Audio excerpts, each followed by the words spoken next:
ಗುರುಭ್ಯೋ ನಮಃ ಹರಿ ಓಂ ಗುರುಬ್ರಹ್ಮ ಗುರುವಿಷ್ಣು ಗುರುದೇವೋ ಮಹೇಶ್ವರ ಗುರು ಸಾಕ್ಷಾತ್ ಪರಬ್ರಹ್ಮ ತಸ್ಮೈ ಶ್ರೀ ಗುರುವೇ ನಮಃ. ಗುರವೇ ಸರ್ವಲೋಕಾನಾಂ ವಿಸಜೇ ಭವರೋಗಿಣಾಂ ಹೃದಯೇ ಸರ್ವವಿದ್ಯಾನಾಂ ದಕ್ಷಿಣಾಮೂರ್ತಯೇ ನಮಃ. ಶ್ರೀ ಗುರುಗಣಾಧಿಪತಯೇ ನಮಃ. ಶ್ರೀ ಗುರುಭ್ಯೋ ನಮಃ ಹರಿ ಓಂ. ನಾವಿದಿನ ಸ್ವಾಮಿಯನ್ನು ಪೂಜೆ ಮಾಡಿದ್ದೇವೆ. ಪೂಜೆಯನ್ನು ಮಾಡತಕ್ಕಂಥ ಫಲಗಳು ಹೇಗೆ, ಈ ಸತ್ಯನಾರಾಯಣ ವ್ರತವನ್ನ ಯಾರು ಹಿಂದೆ ಮಾಡಿದ್ರು, ಈ ಪೂಜೆ ಮಾಡತಕ್ಕಂಥ ವಿಧಾನ ಏನು, ಪೂಜೆ ಮಾಡೋದ್ರಿಂದ ಏನಾಗುತ್ತೆ, ಮತ್ತೆ ಪೂಜೆ ಸಂಕಲ್ಪವನ್ನು ಮಾಡದೇ ಇದ್ರೆ ಏನಾಗುತ್ತೆ, ಸಂಕಲ್ಪ ಮಾಡಿರ್ತಕ್ಕಂಥ ಪೂಜೆಯಲ್ಲಿ ಯಾವ ರೀತಿಯ ಅಂತ ತೊಂದರೆಗಳು ಬರುತ್ತೆ, ಮತ್ತೆ ಪೂಜೆ ಮಾಡಿರ್ತಕ್ಕಂಥ ಪ್ರಸಾದವನ್ನ ಬಿಟ್ಟು ಹೋದ್ರೆ, ಮರೆತು ಬಿಟ್ಟು ಹೋದ್ರೆ ಏನಾಗುತ್ತೆ, ಮತ್ತೆ ತಿರಸ್ಕಾರ ಮಾಡಿದ್ರೆ ಏನಾಗುತ್ತೆ, ಎಲ್ಲಾ ವಿಷಯವನ್ನು ತಿಳಿಸ್ತಕ್ಕಂಥ ಕಥಾಭಾಗವೇ ಸತ್ಯನಾರಾಯಣ ವ್ರತಕಥೆ ಅಂತ ಹೇಳ್ತಕ್ಕಂಥದ್ದು. ಇದನ್ನು ಯಾರು ಕಲಿಯುಗದಲ್ಲಿ ಶ್ರದ್ಧಾ ಭಕ್ತಿಗಳನ್ನ ಮಾಡ್ತಾರೋ ಅವರೆಲ್ಲರೂ ಕೂಡ ಭಗವಂತನಾಗಿರ್ತಕ್ಕಂಥ ಮಹಾವಿಷ್ಣು ದೇವರು ಒಳ್ಳೇದ್ ಮಾಡ್ತಾನೆ ಅಂತ ಹೇಳ್ತಕ್ಕಂಥ ಒಂದು ವಿಶೇಷವಾಗಿರ್ತಕ್ಕಂಥ ಸಂದರ್ಭ. ಅಂತ ವಿಶೇಷವಾಗಿದ್ದ ಕಾರ್ಯವನ್ನು ನಾವು ಪ್ರತಿ ವರ್ಷದಲ್ಲೂ ಕೂಡ ಮಾಡ್ಕೊಂಡು ಬರ್ತಾ ಇದ್ದೇವೆ. ಈ ದಿನದಲ್ಲಿ ಮಾಡಿರ್ತಕ್ಕಂಥ ಪೂಜೆಯ ಸಂಪೂರ್ಣವಾಗಿರ್ತಕ್ಕಂಥ ಫಲ ಪಡೀತಕ್ಕಂತಹ ಕಥಾಭಾಗವನ್ನು ನಾವು ಇವತ್ತು ಕೇಳೋಣ. ಯಾಕೆಂದ್ರೆ ಪೂಜೆಯನ್ನ ಮಾಡಿದ ನಂತರದಲ್ಲಿ ಕಥೆಯನ್ನ ಕೇಳಬೇಕು ಅಂತ ಹೇಳುತ್ತೆ. ಅದಕ್ಕೋಸ್ಕರವಾಗಿ ಸತ್ಯನಾರಾಯಣ ವ್ರತ ಕಥೆ ಅಂತ ಹೇಳ್ತಾರೆ, ಕಥೆಯನ್ನು ಮಾಡಿಸೋದು ಅಂತ ಹೇಳ್ತಾರೆ. ಅದಕ್ಕೋಸ್ಕರ ಅಂತ ವಿಶೇಷವಾಗಿರ್ತಕ್ಕಂಥ ಕಥಾಭಾಗವನ್ನು ನಾವು ಇವತ್ತೆಲ್ಲರೂ ಕೂಡ ಕೇಳೋಣ. ವಿಷ್ಣವೇ ನಮಃ ವಿಷ್ಣವೇ ನಮಃ ವಿಷ್ಣವೇ ನಮಃ. ಜಯ ಸತ್ಯನಾರಾಯಣ ಜಯ ಸತ್ಯನಾರಾಯಣ ಜಯ ಸತ್ಯಭಾಮೇಶ ಜಯತು ಜಯತು. ಜಯ ಸತ್ಯನಾರಾಯಣ ಜಯ ಸತ್ಯನಾರಾಯಣ ಜಯ ಲಕ್ಷ್ಮೀ ರಮಣ ಜಯತು ಜಯತು. ನೈಮಿಸಾರಣ್ಯದಲ್ಲಿ ಶೌನಕಾದಿಗಳೊಮ್ಮೆ ಸೂತರಂ ಪೇಳಲಾಗಿ. ಹಿಂದೆ ಬಂದ ಒಂದು ಕಾಲದಲ್ಲಿ ನೈಮಿಷ ಅಂತ ಹೇಳ್ತಕ್ಕಂಥ ಕಾರಣದಲ್ಲಿ ಸೂತ ಮಹಾಮೃಗಳು ಶೌನಕ ಮಹಾಮೃಗಳು ತಪಸ್ಸನ್ನು ಮಾಡ್ಕೊಂಡಿರುವಾಗ ಒಮ್ಮೆ ಮುನಿಶ್ರೇಷ್ಠರಾಗಿರ್ತಕ್ಕಂಥ ಸೂತ್ರವನ್ನು ಕುರಿತು ಕೇಳ್ತಾರೆ, ಸ್ವಾಮಿ, ಭೂಲೋಕದಲ್ಲಿ ಅತ್ಯಂತ ಫಲಪ್ರದವಾಗಿರ್ತಕ್ಕಂತಹ ಎಲ್ಲಾ ರೀತಿಯಾದ ಕಷ್ಟವನ್ನು ನಿವಾರಣೆ ಮಾಡತಕ್ಕಂತಹ ಯಾವ್ದಾದ್ರು ಒಂದು ವ್ರತ ಪೂಜೆ ಜಪ ಏನಾದ್ರೂ ಇದು ತಿಳಿಸ್ಬೇಕು ಅಂತ ಕೇಳಿದಾಗ ಆ ಸಂದರ್ಭದಲ್ಲಿ ಶ್ರೀಮನ್ ಮಹಾವಿಷ್ಣು ದೇವ ಆ ಸಂದರ್ಭದಲ್ಲಿ ಸೂತ ಮಹಾಮೃಗಳು ಹೇಳ್ತಾರಂತೆ, ನೋಡಪ್ಪ, ಇದೇ ರೀತಿಯಾದ ಪ್ರಶ್ನೆಯನ್ನು ಹಿಂದೆ ಒಮ್ಮೆ ಬ್ರಹ್ಮನ ಮಾನಸಪುತ್ರನಾಗಿರ್ತಕ್ಕಂಥ ನಾರದ ಮಹಾಮುನಿಗಳು ಮಹಾವಿಷ್ಣು ದೇವರಲ್ಲಿ ಕೇಳಿದ್ರು. ಆ ಒಂದು ಕಥಾಭಾಗವನ್ನು ನಿಮ್ಗೆ ಹೇಳ್ತೀನಿ ಕೇಳಿ ಅಂತ ಹೇಳ್ತಾ ಇರ್ತಕ್ಕಂಥ ಸಮಯದಲ್ಲಿ ಸೂತ್ರ ಹೇಳ್ತಾರಂತೆ, ಎಲ್ಲವೂ ವರ್ಷಗಳಿನ ಇದೇ ರೀತಿಯ ಪ್ರಶ್ನೆಯನ್ನ ಹಿಂದೆ ಒಮ್ಮೆ ಬ್ರಹ್ಮನ ಮಾನಸಪುತ್ರನಾಗಿರ್ತಕ್ಕಂಥ ನಾರದ ಮಹಾಮುನಿಗಳು ಮಹಾವಿಷ್ಣು ದೇವರಲ್ಲಿ ಕೇಳಿದ್ರು.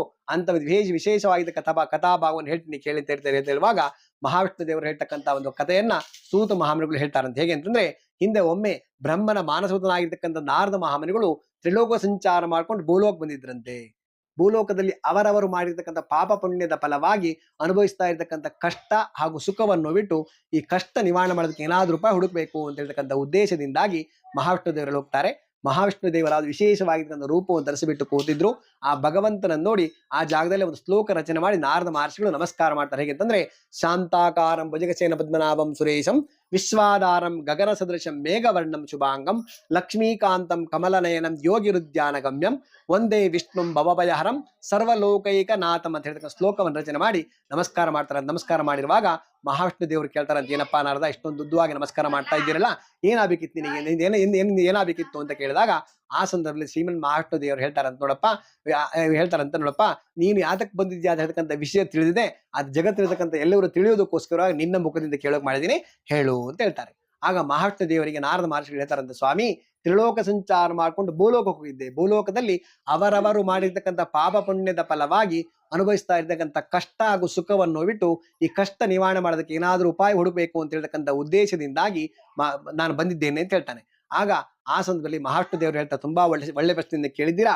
ನಿಮ್ಮ ಈ ಪ್ರಶ್ನೆಗೆ ಉತ್ತರವಾಗಿ ನನಗೆ ಸಂಬಂಧವಾಗಿರ್ತಕ್ಕಂಥ ಒಂದು ವ್ರತ ಇದೆ, ಪೂಜೆ ಇದೆ. ಅದು ಸತ್ಯನಾರಾಯಣ ಪೂಜೆ ಅಂತ ಹೇಳ್ತಕ್ಕಂಥದ್ದು. ಇದನ್ನು ಯಾರು ಕಲಿಯುಗದಲ್ಲಿ ಮಾಡ್ತಾರೋ ಎಲ್ಲವರಿಗೂ ಕೂಡ ಎಲ್ಲಾ ರೀತಿ ಸುಖವನ್ನ ಶಾಂತಿಯನ್ನ ಒಳ್ಳೆಯದನ್ನು ಕೊಡ್ತಕ್ಕಂಥ ಒಂದು ವಿಶೇಷತೆ ಅಂತ ಹೇಳ್ತಕ್ಕಂಥ ರೀತಿಯಲ್ಲಿ ಹೇಳ್ತಾರೆ. ಸ್ವಾಮಿ, ಪೂಜೆ ಹೇಗೆ ಮಾಡ್ಬೇಕಾಗಾದ್ರೆ ಅಂತ ಕೇಳ್ತಾರೆ.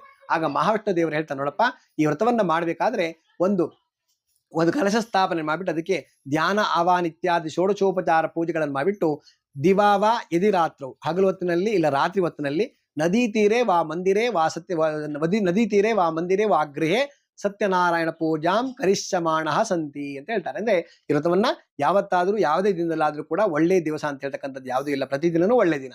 ಅದಕ್ಕೋಸ್ಕರವಾಗಿ ಪ್ರತಿ ದಿನದಲ್ಲಿ ಯಾವುದೇ ದಿನದಲ್ಲಾದ್ರೂ ಕೂಡ ವಿಶೇಷವಾಗಿರ್ತಕ್ಕಂಥ ರೀತಿಯಲ್ಲಿ ಶ್ರದ್ಧಾ ಭಕ್ತಿಯಿಂದ ಶ್ರದ್ಧಾ ದೇವ ಯಜಮಾನಾ ಶ್ರದ್ಧಾಂ ವಿಶ್ವಮಿದಂ ಜಗತ್ ಅಂತ ಹೇಳ್ತಾರೆ. ಎಲ್ಲದೂ ಕೂಡ ಶ್ರದ್ಧೆ ಅಂತ ಹೇಳ್ಬೇಕು. ನಾವು ಶ್ರದ್ಧೆಯಿಂದ ಪೂಜೆ ಮಾಡಬೇಕು. ಯಾವುದೇ ಒಂದು ಪೂಜೆ ಮಾಡ್ಬೇಕಾದ್ರೆ ಶ್ರದ್ಧೆ ಇರಬೇಕು. ಆ ಶ್ರದ್ಧೆಯಿಂದ ಮಾಡಬೇಕು.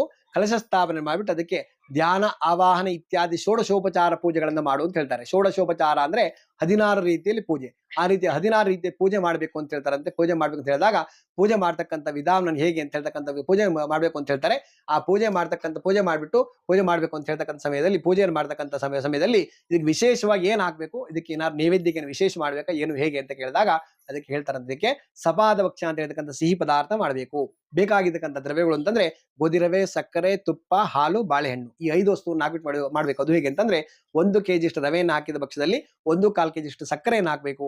ಹಾಗೆ ಮಾಡಿರ್ತಕ್ಕಂಥ ಪ್ರಸಾದ ಸ್ವಾಮಿಗೆ ಸಮರ್ಪಣೆ ಮಾಡಿರ್ತಕ್ಕಂಥ ಪ್ರಸಾದವನ್ನ ತಾನು ತನ್ನ ಕುಟುಂಬದವರು ಸ್ವೀಕಾರ ಮಾಡ್ಬೇಕು. ಎಲ್ಲರೂ ತಿನ್ಬೇಕು ಅಂತ ಹೇಳ್ಬೇಕು ಅಂತ ತಿನ್ಬೇಕು ಅಂತ ಹೇಳ್ತಕ್ಕಂಥ ವಿಷಯ ತಿಳಿಸುವಾಗ ಈ ಸತ್ಯನಾರಾಯಣ ಕಥೆ ಅಂತ ಹೇಳ್ತಕ್ಕಂಥ ಕಥಾ ಭಾಗದ ಪ್ರಥಮ ಅಂದ್ರೆ ಮೊದಲನೇ ಅಧ್ಯಾಯ ಸಂಪನ್ನವಾಗಿರುತ್ತದೆ.